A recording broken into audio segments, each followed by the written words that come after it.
Isang buntisang walang awang binugbog, pinlansya at tinangka pa umanong sunugin ng ama dahil kanyang dinadala sa Quezon City. Todo tanggi naman sa akusasyon ng suspect na naaresto sa isang follow-up operation. Saksi si Dante Perelio. Magaang mukha't mata dahil sa suntok, tadyak at pukpok ng martilyo. Nangingitim ang leg dahil sa mga sakal at halos hindi na makakilos. Ito ang nakahihindik na sinapit ng 19 na taong gulang na babae sa kamay raw ng ama ng 7 buwang sanggol na kanyang dinadala. Pinlansya pa raw ang iba't ibang bahagi ng kanyang katawan ng 40 anyos na sospek na kinilalang si Alex Reyes, isang dating kagawad ng barangay at pastor pa umano. Ang ugat umano ng karahasan, ang pakikipaghiwalay niya raw kay Reyes. Ang ginawa niya sa akin, pinukpok niya ulit ako ng martilyo sa may punbunan, sinakal.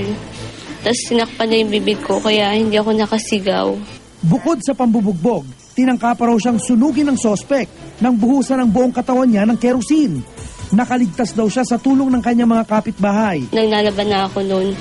Tapos pinagsisipa niya ako sa mukha. Tapos pinaladkad niya ako sa may CR. Binuhusan ng kerosene sa mukha, sa buong katawan. Todo tanggi naman sa krimen si Reyes nang mahuli sa follow-up operation ng QCPD Station 6 sa Baliwag, Bulacan. Pasado 2:00 kaninang hapon. Nasa bahay po ako noon, nasa talyer po ako, hapon po. Inaresto po natin siya sa tulong po ng kapatid, pumunta po sa istasyon at humingi po ng tulong sa kapulisan. At sinasabi na yung suspect na si Alex ay matatagpuan sa Pandi, Bulacan. Desidido ngayon ang pamilya ng biktima na maghain ng reklamong frustrated murder laban kay Reyes. Wala akong areglo to, sir. Wala. Hindi ko kayang pareglo to. Masakit to.